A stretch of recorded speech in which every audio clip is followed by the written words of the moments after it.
Bene, diamo inizio ai nostri lavori.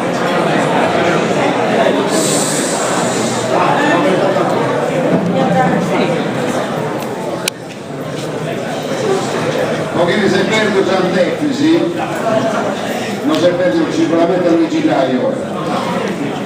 Ringraziamo il maestro Là, ringraziamo tutti i presenti, ringraziamo tutti gli ospiti che sono con noi in questa circostanza.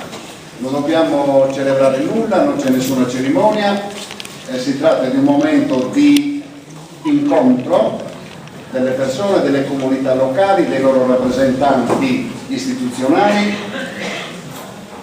e di ospiti che danno un contributo alla migliore conoscenza delle cose e a tutti noi un'occasione di migliore comprensione delle cose che dobbiamo possibilmente fare in bene.